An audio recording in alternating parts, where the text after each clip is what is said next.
Mandi wajib guna baldi. Yang pertama, sebelum mandi wajib, kita kena tahu dulu kenapa kita nak mandi. Faham? Ada orang saja-saja yang mandi. Aku mandi ni kerana aku sedang berhadas. Baru betul. Siapa suruh? Allah. Wa in kuntum junuban fatahharu. Jika kamu berhadas besar, hendaklah kamu mandi. Apakah syarat sah mandi? Syailanul ma' ala jami'il badani biniyatin. Ratakan air sekalian badan, ada niat. Sama ada guna baldi, guna cawang, guna lori, guna shower, terjun terus dalam laut, kok pandamu. Janji, rata air sekalian badan dan berniat. Niat lagu mana?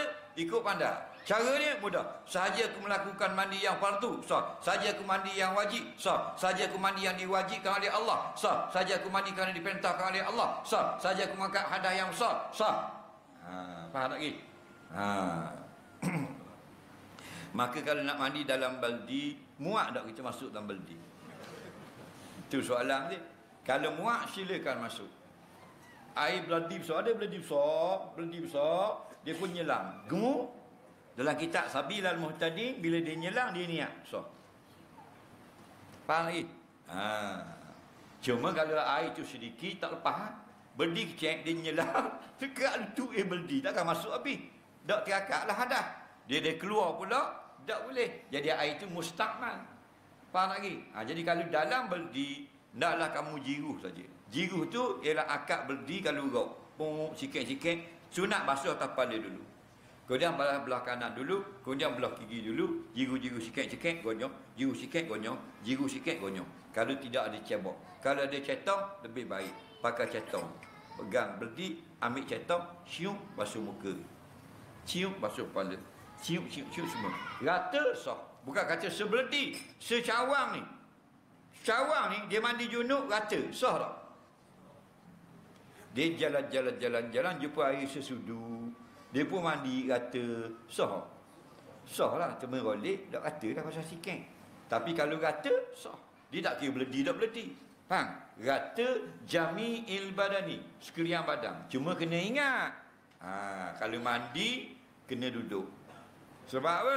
Celah punggung kita ni, celah dubur ni wajib kena air. Kalau kita berdiri, punggung kita ni dua utik, kanan dan kiri. Jarang orang punggung sutik. Faham? Bila kita bangun, dia terkepit. Faham lagi? Bila kepit, siapa ada air? Kalau duduk, jadi rata. Kalau bangun, tak rata air. Malaya timul wajibu ilabi, fahuwa wajib.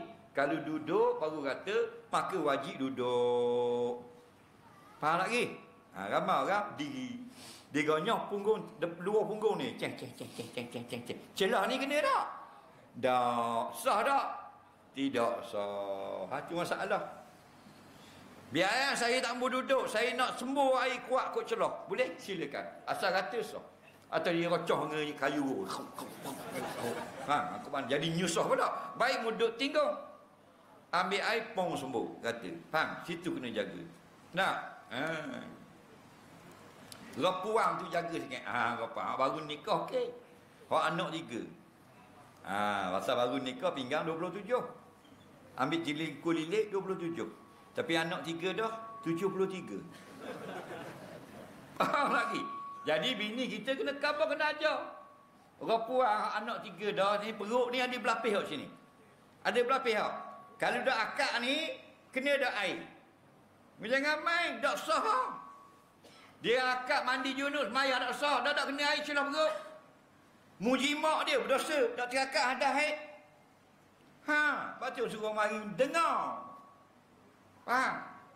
Ni orang suruh pergi dengar, dia kata tunggang agama lah apa, kepala otak sungguh. Orang nak suruh betul, jadi molek. Faham? Bini kita baru nikah molek lagi. Anak dara ambil kemarin. Faham lagi? 3 orang anak dah tubik. Ni, perut ni kena molek ni. Lama mana ni, tengah-tengah mandi ni, tepi abang. Baba jumpa dah. Benda, kucing muncul sikat. Celah perut, lekat celah perut. Tahu tak? Kena akak perut ni, sembuh air. Tahu tak? Dah kalau dah akak, basuh luar ni saja, kena tak celah? Sah tak? Tak sah wuduk, tak sah mandi, tak sah semayang. Nampak?